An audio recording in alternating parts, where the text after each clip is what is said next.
Assalamualaikum warahmatullahi wabarakatuh. Alhamdulillahilladzi hadana li hadza wa ma kunna linahtadiya laula an hadanallah. Asyhadu an la ilaha illallah wa asyhadu anna Muhammadar Rasulullah. Rabbi shrah li sidri wa yassir li amri wa ahlul 'uqdatam min lisani wa yafqahu qawli.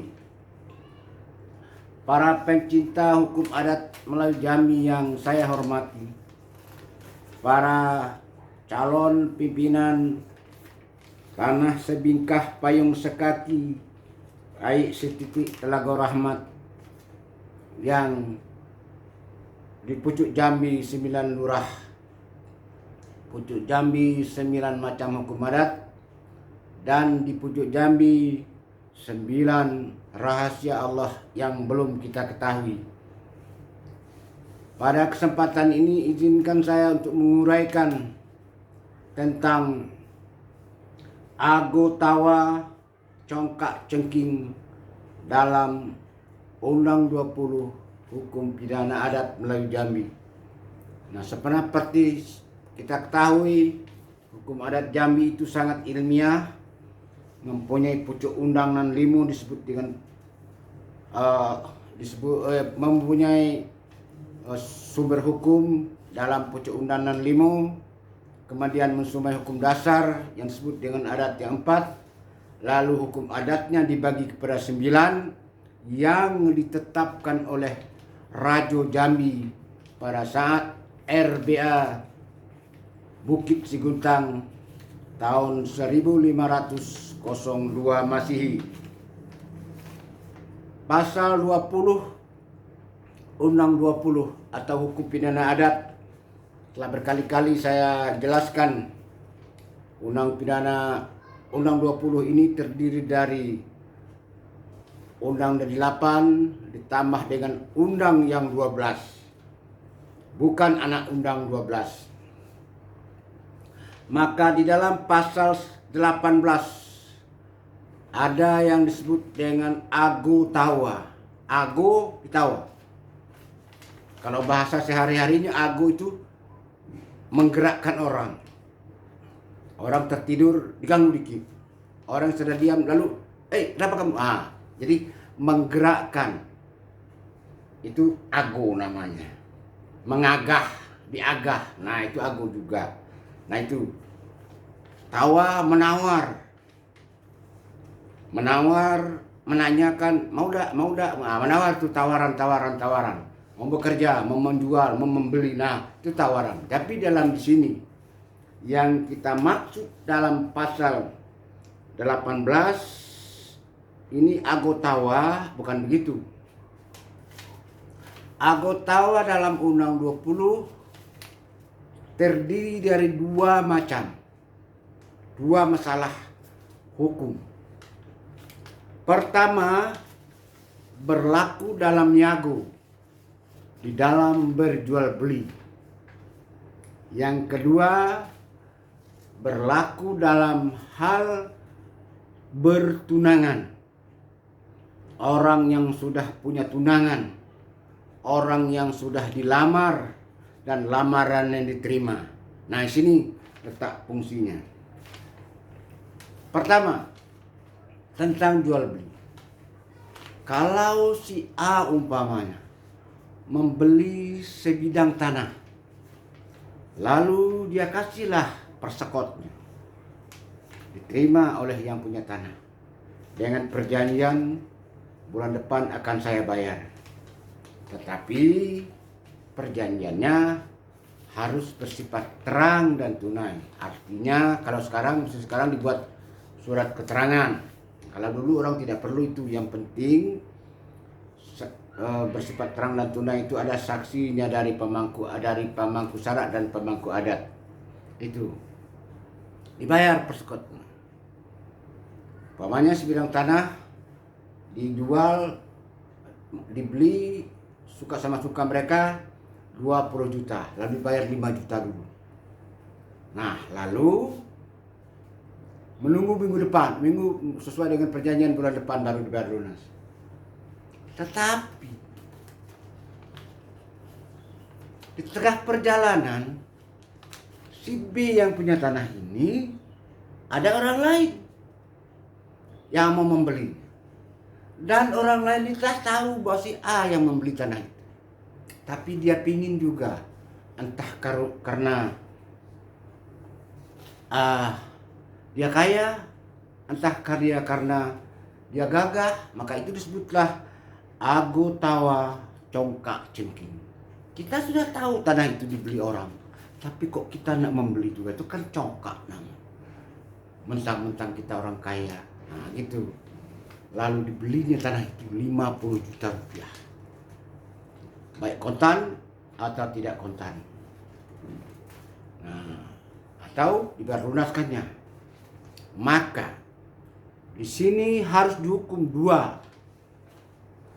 Si B yang mempunyai tanah, yang tanah ini sudah dijual kepada si A, walaupun belum lunas, tapi jual beli sudah selesai. Itu secara hukum jual beli sudah selesai. Hanya yang belum selesai adalah pelunasan. Jual beli sudah selesai karena terang dan tunai. Maka si A, B ini harus dihukum beras 20 gantang, kambing 1 ekor, emas 10 emas. Si C yang membeli kepada B juga dihukum beras 20 gantang, kambing 1 ekor, kecik babatu gedang babungkal baiku bagepalo, didenda dengan emas 10 emas. Begitu begitu penjelasannya. Dan segala kerugian dari B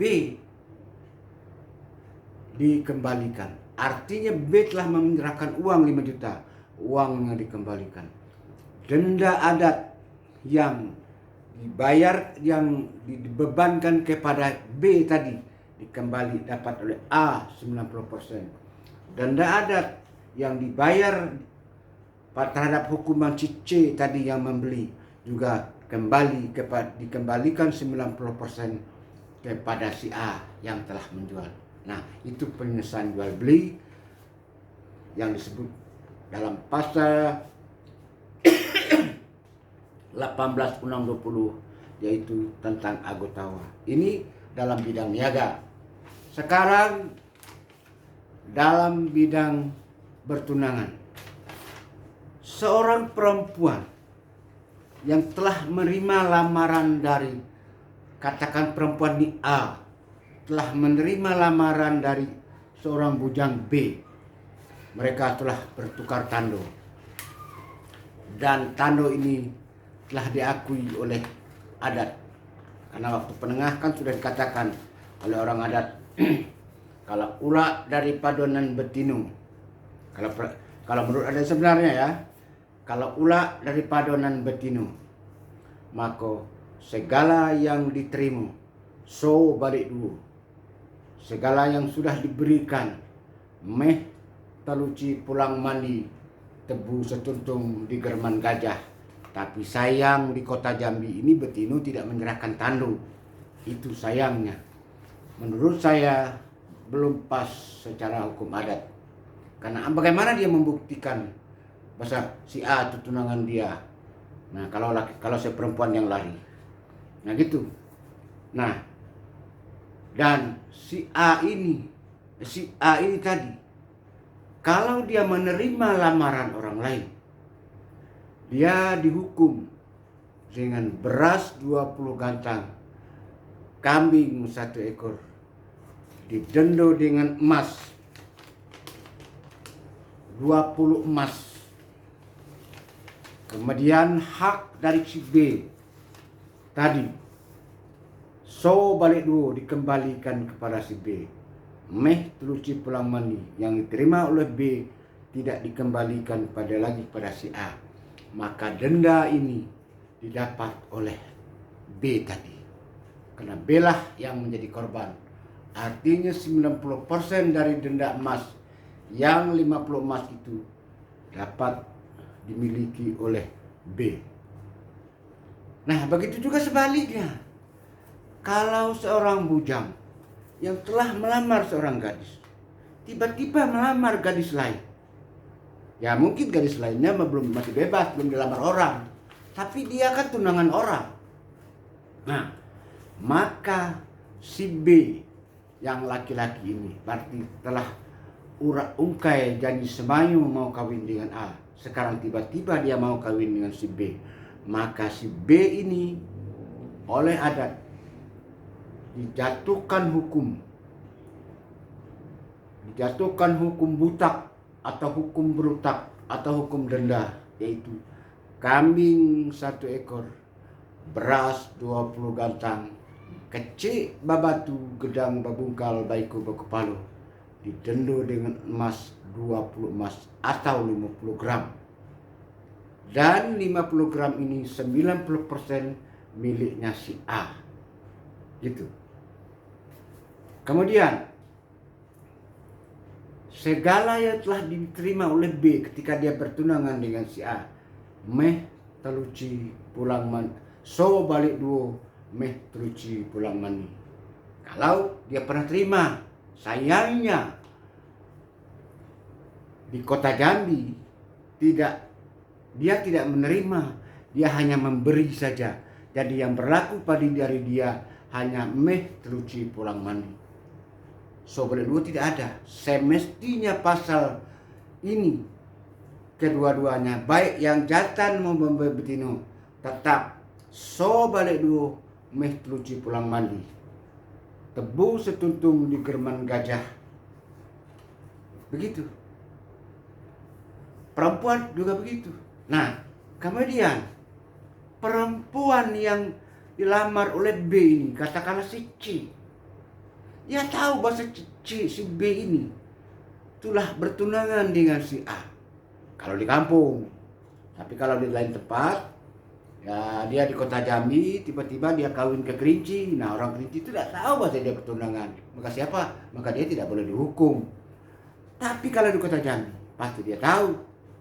Maka si C harus dihukum. Beras 20, kambing 1 ekor, emas 20 emas. Emas 20 emas ini adalah milik dari A. Nah begitu.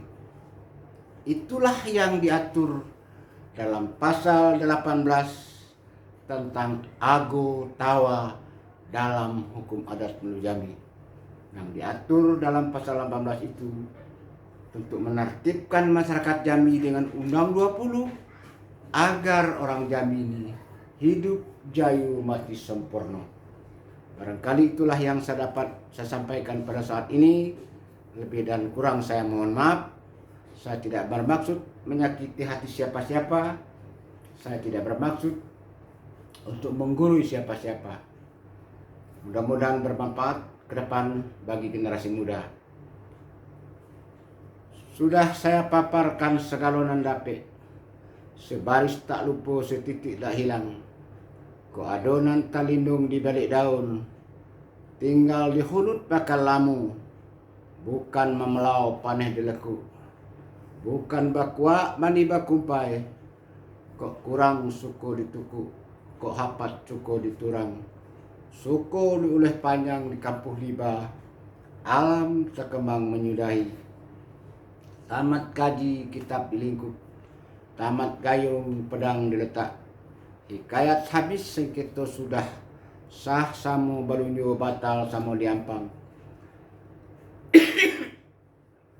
Terserah kepada ombak nan bersabung, angin nan bapuhun, yang tinggal untuk nan pandai. Titik air bisa bertaut, orang sekapal duduk termenung, dalam kelam elok berlampu. Nan setitik jadikan laut, nan sekepal jadikan gunung, alam terkembang jadi guru. Balam terbang ke muka pintu, padi sulit apa dimakan, alam terkembang jadi guru. Bumi dan langit ada di dalam.